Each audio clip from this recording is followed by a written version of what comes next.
Hi there, my name is Rachel, and in this short little video I'm going to introduce to you where I live and some of the things that I like to do. Okay. Hello, my name is Rachel. I live in Melbourne in Victoria with my family, my cat and my fish. I've been teaching floristry for 7 years and the past 2 years teaching English to students. Some of my hobbies include diving, sewing, volunteering for the homeless people and also travelling. I'm looking forward to coming to China to learn and teach some new skills to students. Bye, see you in China soon. Hello beautiful people, welcome to another episode of my Thumbprint on Turning 50. Today we have Rachael.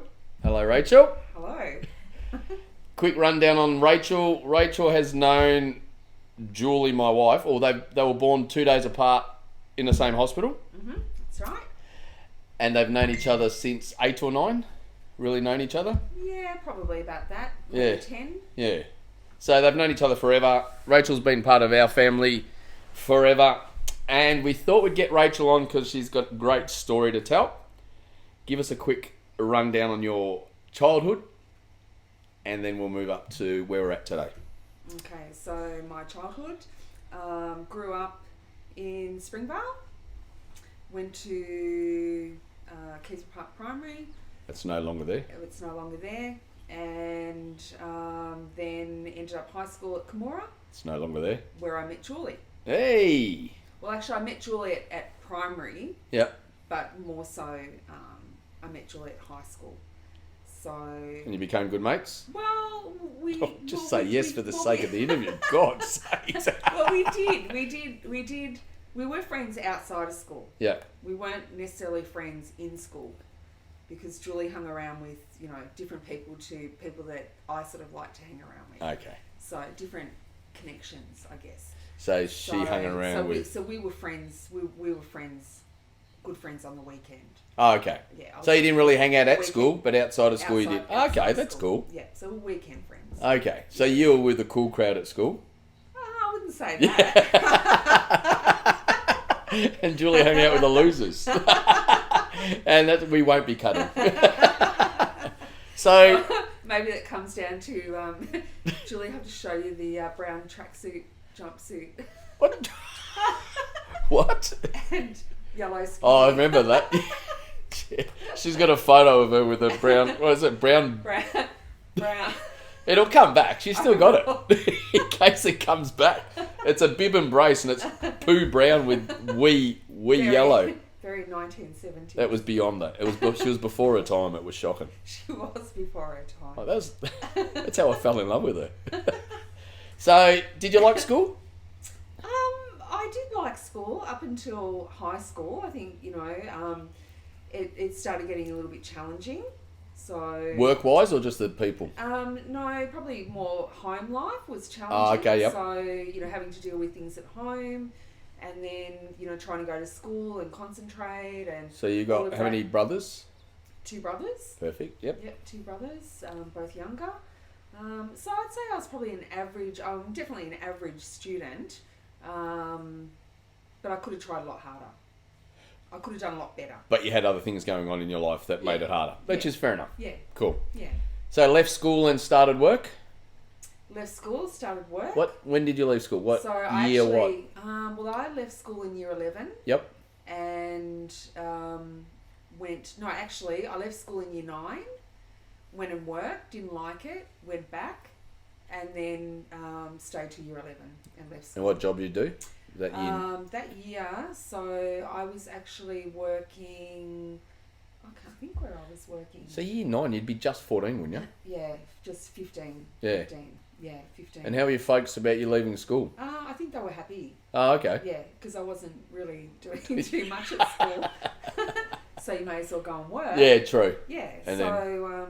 Straight back to school because you and didn't then like it. Didn't like it, so I thought, you know what, go back to school, apply myself, and did that for a couple of years and then decided that I really still don't like it. Okay, yep. And left, and I was actually working in retail. So started working at House in Malvern, retail, and sort of progressed from there. Then went to the body shop, did warehouse work, and then obviously got pregnant with Callum, my first child. So stopped work for a little while, and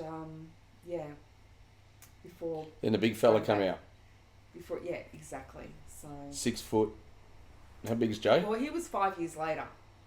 Oh, fair income. Yeah, he was 5 years later. So It took Rob that long to realise what he did the first time. Yeah, that happened. so He looked up YouTube. So yeah, so it's 5-year gap. Oh, okay. Between the two. Yeah. And they were different. Like one had red hair, the other one's got dark hair. Yeah. Yeah. One's very tall. Yep. And Cal would have been about average. my height. Yeah. Yeah. Okay. So you've gone to work. When did you meet Rob? So I met Rob when I was 16. Mm-hmm.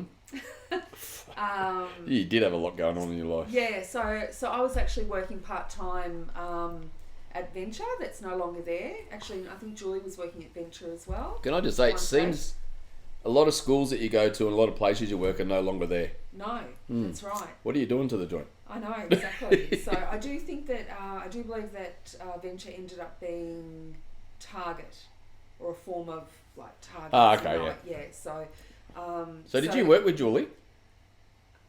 Maybe I didn't know. Maybe Because she got worked that at wrong. Venture. No, she Well, worked I at think she Venture. must have, Definitely. Yeah, she did. Yeah, Parkmore. Yes, yeah. So I was like Thursday night, Friday night, Saturday, and I actually met Rob through a girl that I worked with, Andrea, and her brother and Rob were friends.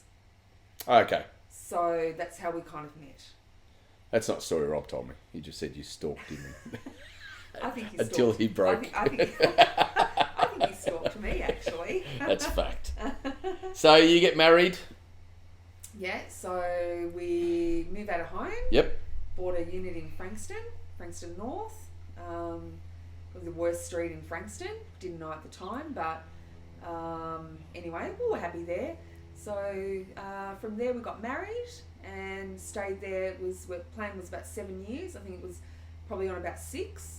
Got the place paid off, and did you stay 6 years there? I think it was about 6 years. Okay. Yeah, and it was like this is time to go. Yeah, but that was a great step because, like you said, you paid that off, and that's now a lump sum to put on the land or do whatever you want to do. Yeah, and that's what it did. Yeah, so, very good. Paid the land. Yeah.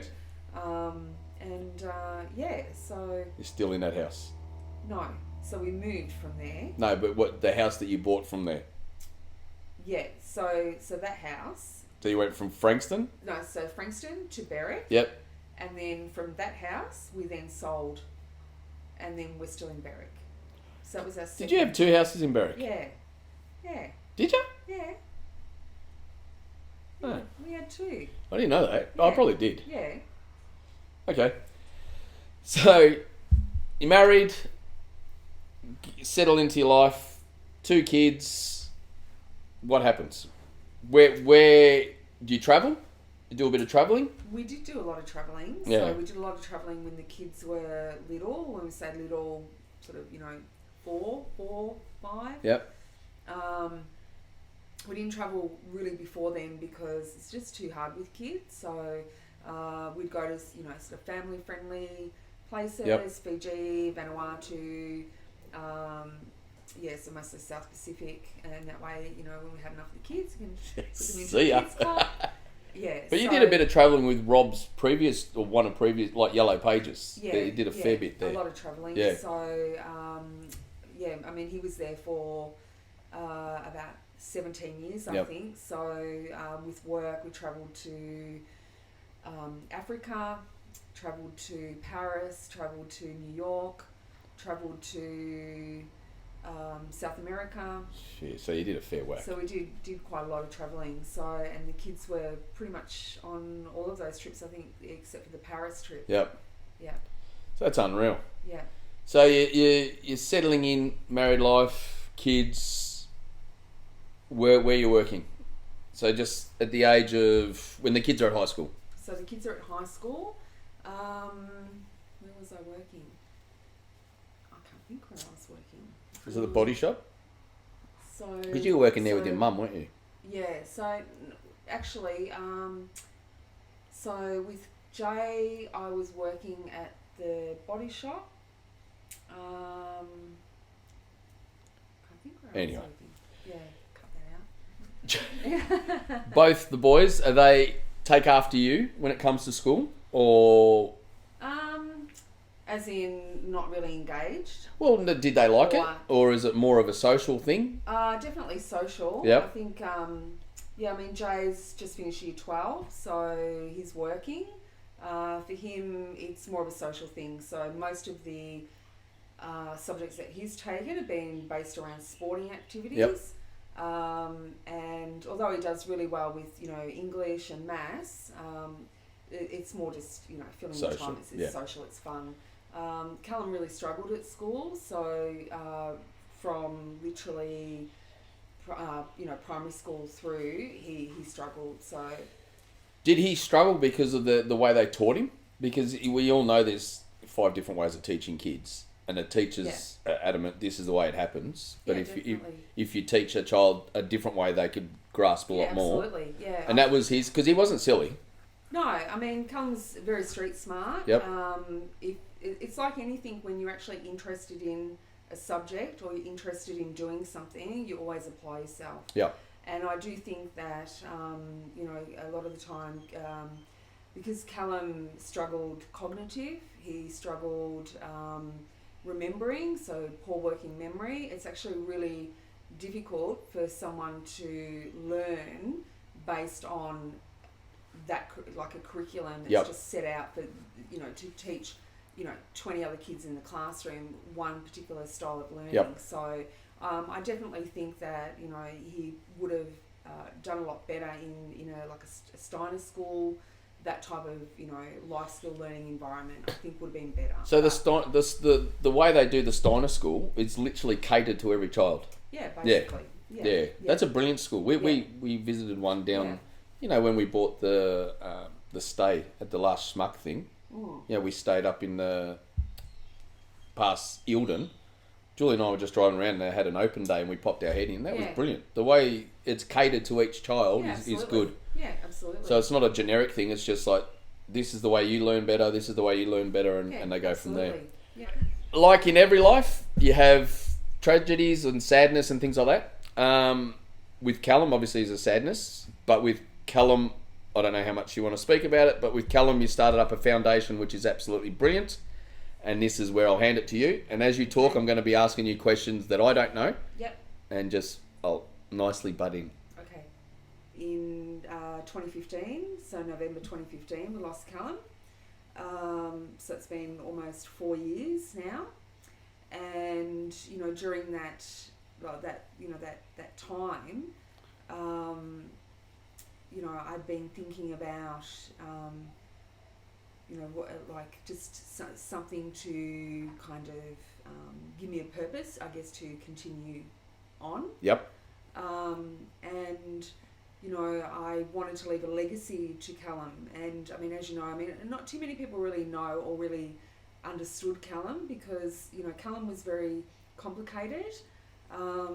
He was very energetic, very free-spirited, and the kind of kid, like, everyone just loved Callum. Like, everyone just, he'd help anyone. Yep. Like, he'd give homeless guy in the street, his burger. Like, he's always helping someone. And but he just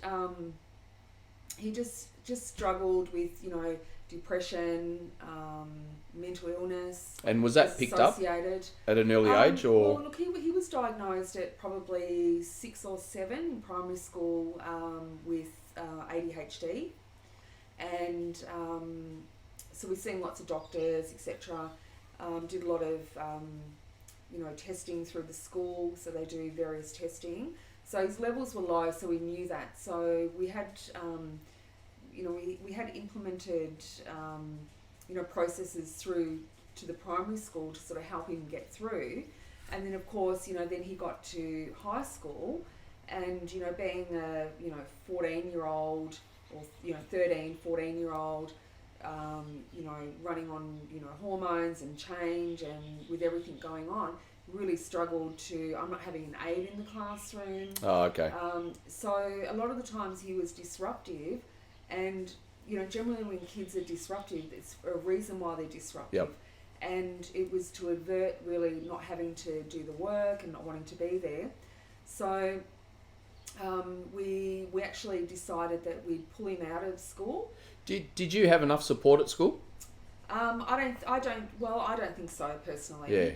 Definitely not. And even when I say now, Callum had some really good workers that worked for him, and there's some really good workers. There's some really good organisations, but it's who actually works in them. And in my experience, personally, because I've been through it, there is help out there, but it's box ticking. Unfortunately, okay. A lot of it is box ticking. It's saying what? So he falls under this? Yeah, tick, tick, tick, tick, tick. Okay. At the end of the day, it's a job. It's a job to the majority of these people who work in those jobs. In my opinion, it's a job. So do you reckon that comes down to funding, or that just comes down to it's just such a hard job? I think it's a hard job. Yep. I think funding's got a lot to do with it, and I think more so now. More and more we've got kids with depression, mental illness. Going through the system, and it's almost like you kind of, what do you do? How do you help them? Correct. And it's not like you go to the doctor and you can get some help for this. Like now, it's such a process. Like it could be 6 or 7 months, and then you're on a series of medication, and then your medication, then they might trial it for something else, and then they'll mix another medication in with the other medication. And the child needs to be willing to take it too. And it's a continual process of trying to get medication right. So, in Callum's case, he was on so much medication, for such a small boy, but hey, it is what it is. So the depression, did that come with it? Do you think that was brought on by the medication, or do you think it was that's just the way it was going to be because of what he had? Yeah, I think that he had an element of definitely an element of depression. Yep. He had anxiety as well, so he really struggled. With the anxiety. He struggled to be around a lot of people. Yep. At times. I think that you go through waves with medication. It's like anything. What works for me isn't necessarily going to work for you. But I just think that it was a combination of everything, and I do believe it's a combination of people, doctors, telling him you need this, you've got that. And I think that with someone who's already quite vulnerable, to actually take that on board. Yep. They actually take that on board. Yep. Yeah. So. Okay. So okay. Yeah. So at what age was Callum when you lost him? So he was just turned 18. 18. So he's becoming a man, and he's having these issues, which it would just be terrible, and it would have been hard on the family. Yeah, absolutely. So basically, we lose Callum. You want to keep his legacy going. Yep. You start the Smuk Foundation. Yep. You run with it. Tell us what it's about and how good it is. Okay, yeah. So basically how it started was, as I said, in that sort of first year, I decided... Sorry, can I just... How did you come up with Smuk? Okay, so Smuk is Callum's... It's an acronym for Callum's tag. So Callum liked to call himself a little bit of an artist, and that's what he would tag on various bus stops and various things. Got to start somewhere. Around the place. So I thought, we originally started with the Callum Demonic Memorial Fund.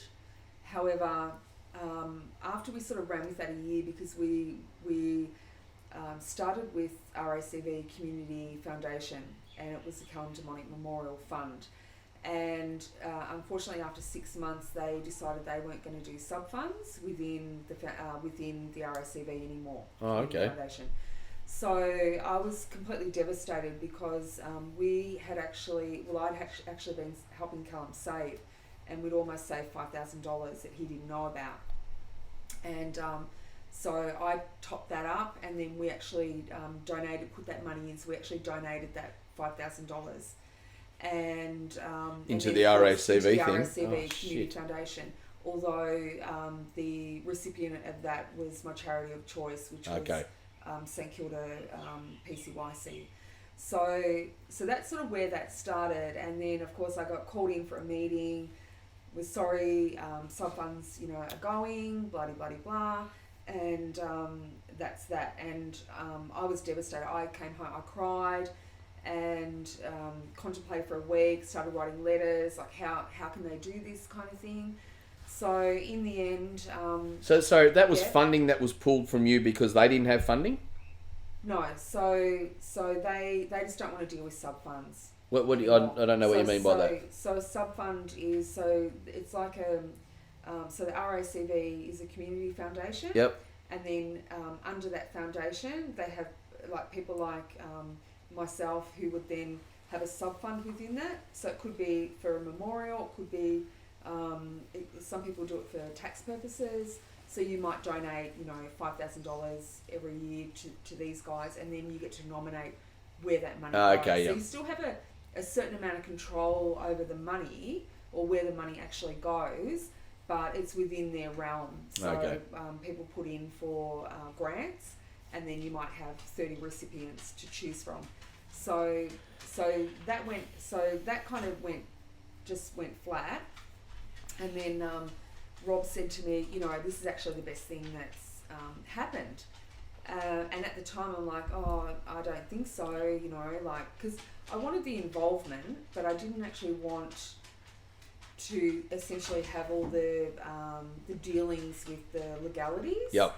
So anyway, so I started researching, and I managed to find someone who was going to help me. So I set up an appointment with the accountant and went and saw him, and then we talked about the foundation and sort of where we want to go. And then I had the idea for the name, so I thought I really want to use Smuk as some form within the foundation. Yep. And then, but I wanted to have that acronym because really Smuk for anyone means really nothing. Yep. So that's where we did the supporting, mentoring unique kids, because I really feel like every kid's unique in their own way, and certainly Callum was unique in his own way. So I really wanted to use the logo. That's unreal. Yeah. So Now you organise fundraising events. Yes. Which have been unreal. Yes. And that money goes to the St Kilda PCYC. PC, which stands for? Yeah, so St Kilda Police and Citizens Youth Club. Okay, and they help? So they basically help youth through their programs. So they have around about 12 programs, outreach programs. The reason why I like St Kilda PCYC is that they support the kids through sporting activities. Yep. So they've got the gym there, they've got music, so they have the Tuesday vibes, so they do like rap music. Okay. So they write music, produce music. They also have 10 accommodations, housing accommodations there at the facility, so which they actually support disengaged youth for up to 6 months. Oh, excellent. Yeah. So they sort of get them in, and then the kids who actually are living on the property have to then engage in activities. So something within the gym. So it might be running the front desk. Okay. Yeah. Talking to the. So earn their keep. Yeah. So basically, yeah. So trying to skill them. One of the dinners you organised, you had that young kid talk. Oh, Caesar. Yeah. Caesar. Yeah. Caesar. And he was brilliant. Yeah. Like he had everyone crying, and it was just, he was brilliant. Yeah. Now, just briefly, Caesar's story, because he loves you. Yeah, he. I don't know a lot about Caesar's story. I just know just that, with you. Yeah, so I know that he's actually sort of grown up in a pretty disengaged family environment. He's got quite low self-esteem, and confidence issues. So I met Caesar through the program last year, where we fundraised, hosted an event, fundraised, and we were able to organise for 10 kids to go to New Zealand as part of the St Duke of Ed Award, and Caesar was one of the participants. So he just is so grateful and thankful that he got to actually participate. And just learn some life skills. 100%. And, be away from social media and actually have to connect with people. Engage with people. Yeah. Forced to, in a sense. Yes, which is a good thing. Your floristry, what you went to school to you teach kids that as well? I do. So I teach actually 2 lots of VCAL students. Yep. Most of those kids are, they've got disabilities, whether it be physical disabilities, cognitive disabilities, come from disengaged environments, etc. So I teach them elective. So I do that 1 day a week on a Friday for the first half of the year. And then my other group of special needs kids are Rosborn School, Hawthorne East, and those kids are Asperger's, autistic, high functioning. Yep. Again, they just come to learn some skills, so we do a gardening program. That's unreal. Which I love. That's so. Love, yeah. Once again, that's unreal. Yeah, so I love my special needs kids. So back to Smuk. The reason I mentioned your floristry is because you're obviously a very giving person, which is unreal, and I love that. Back to Smuk, where we're at now, where do you see Smuk, the foundation, in 5 years' time? Okay. What's the goal? So the plan is, so as you know, we introduced a merchandise range last year, and proudly wearing. Always do. Yes, and so the plan is with the foundation is to try and have it sort of run itself. Through merchandise and so the plan is to actually try and get it into a store. Yep. So bigger picture. So a skating store or something like that? Skating store. We're even looking at some options with some chain stores. Oh, beautiful. So where we can have merchandise going in at, let's say, a lower margin, but on like high turnover, a lot of stock going out. So and it's a non-profit. That way it'll just kind of run itself, and because it's really hard, like running the charity.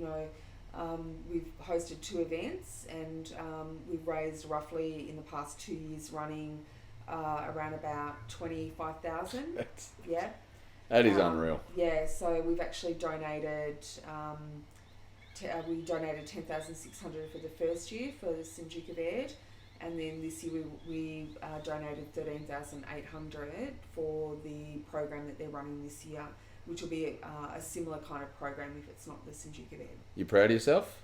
Yeah, I am. I mean, for me, it's more about wanting to leave a legacy for Callum, but the thing was that with that money that I had saved for him, I just didn't want to give it away. Yep.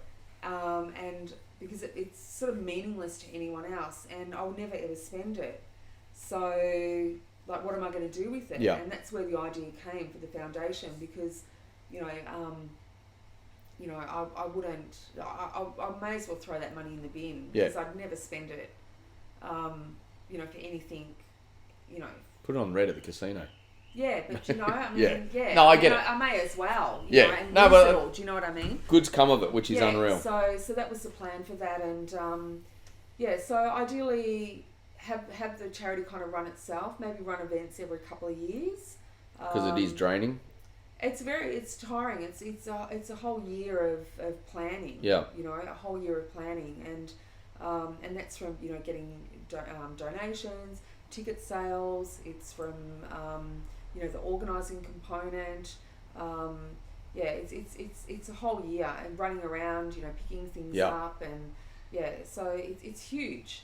That's your 5-year plan for the Smuk Foundation? Yeah, the foundation needs to be bigger than me. Yes, and No. you need to delegate because it's I a do lot need of work. I do need to delegate, Yeah. and that's something that, when I'm back from my Which we're going gap to talk year, about. Yeah. Gap year. my gap year. Delayed. You normally do it after year 12. That's true. Yeah, so Let's talk about your gap year. Where are you going? Okay, so I'm off to China. So a tall red-headed girl in China is not going to stick out too much. No, well, hopefully after next week I might be a brunette. Oh, hello. Don't tell Rob. So I might just blend in. So what's the plan in China? So for a whole year? So 1 whole year. Perfect. Yeah, living in Changchun. Yep. Which is... I say yes like I know where that is. Which is close to Russia and Korea. Oh. So, yeah, so I'm sort of right in the middle. Sounds like a safe holiday. And Not North Korea? Well, it's in between because south and north are here. Yeah. And Russia's here and You're there. Changchun is here. So, yeah, I mean, there's enough distance in between. But, so 12 months teaching. So teaching English to students. Perfect. Yes. And that's through an organisation here? That's through an agency in China. Okay. Yes, who approached me through my LinkedIn profile. Oh, fair dinkum. Very brave. Which I think is fantastic. Follow your dreams, knock yourself out. Obviously got a supportive husband and family. Yeah, well, as he said, he's driving me to the airport to make sure I don't miss my flight. 3 days early. You tried to push me out of a plane there. So, a year in there, that's a long time, which is good. Yeah. Which I think is brilliant. Yeah. I think a lot more people should do it. Not go to China, but follow their dream. Yeah, absolutely. I just feel like if, I'm 50 this year, and I just feel like I've got the qualifications. If I don't do it now, then I won't do it.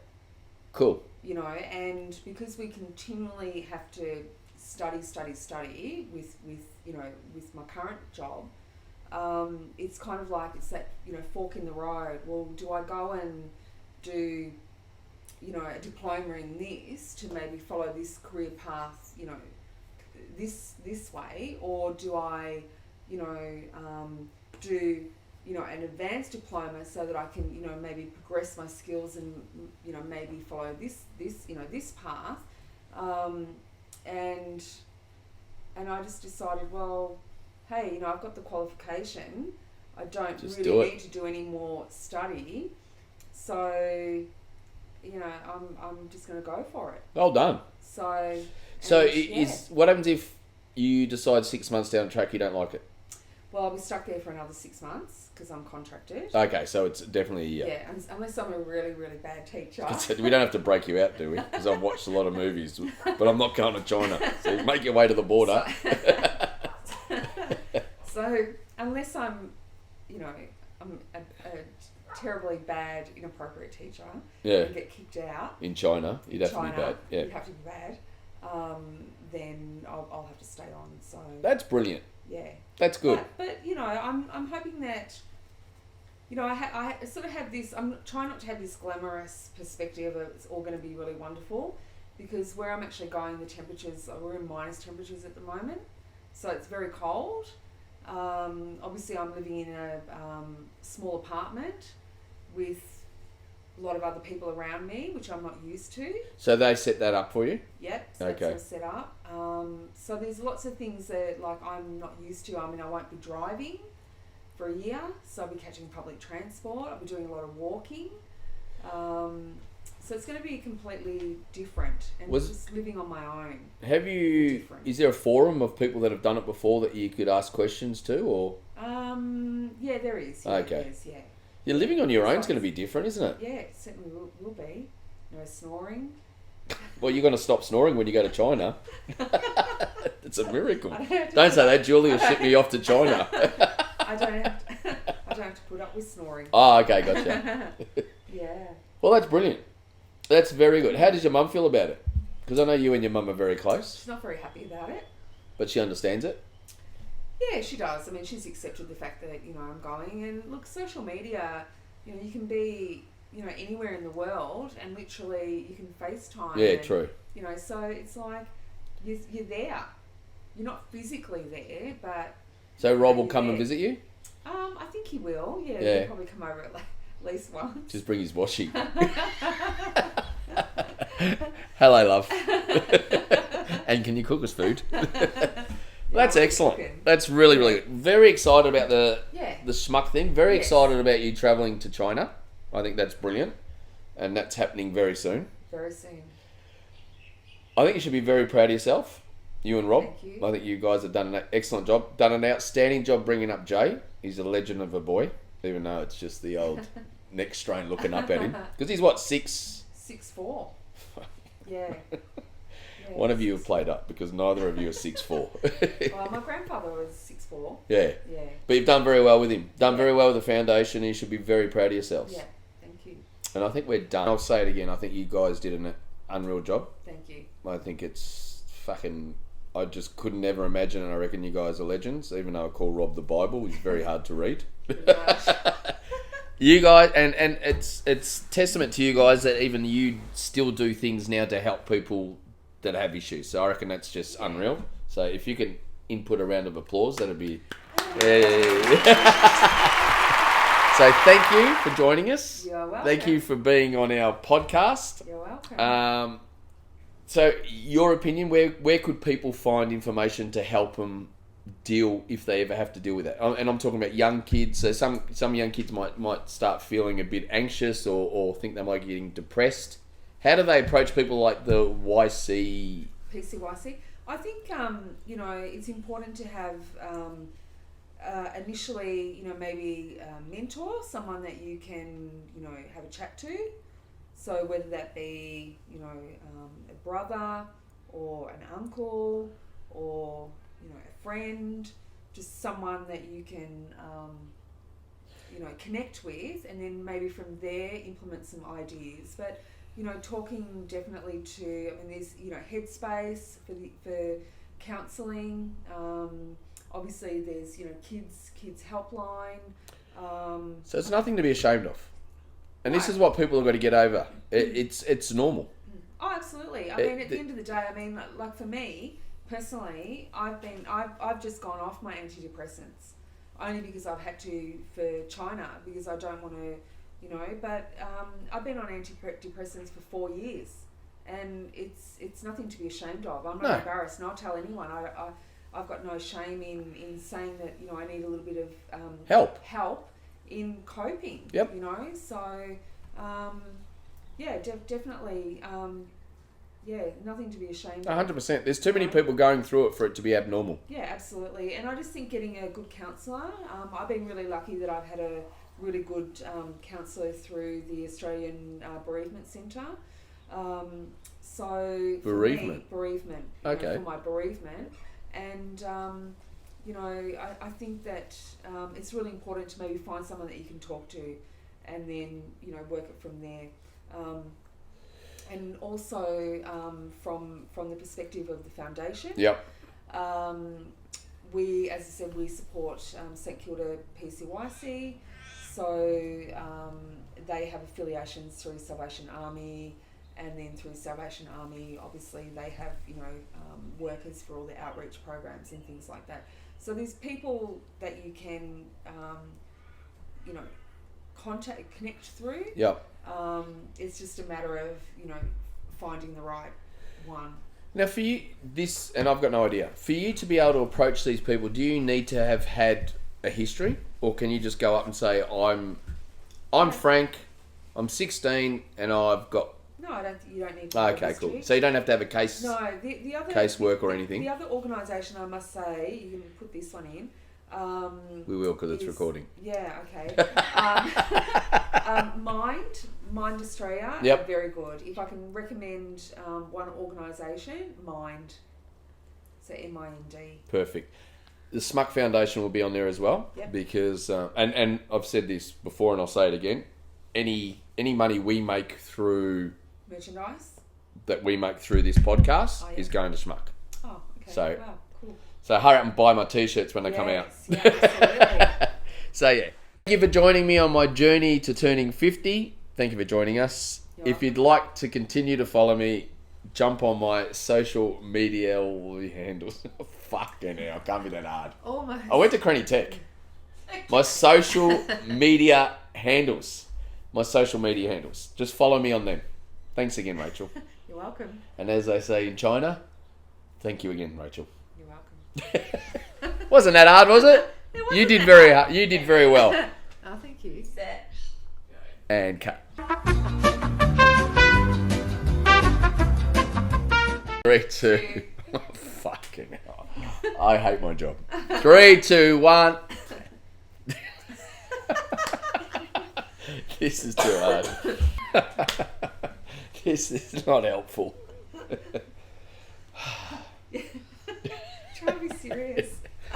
We're going to be like too cheesy at the end. Jackie's texting for help. Yeah, okay. All right. All right. Thank you so much, Rachel. Getting worse and worse. Fucking hell. Am I saying your name wrong? Oh my god. Good thing about these t-shirts, they absorb all the sweat. It's just my man boobs are sweaty. What do you mean you can't watch? It's like a car accident. No.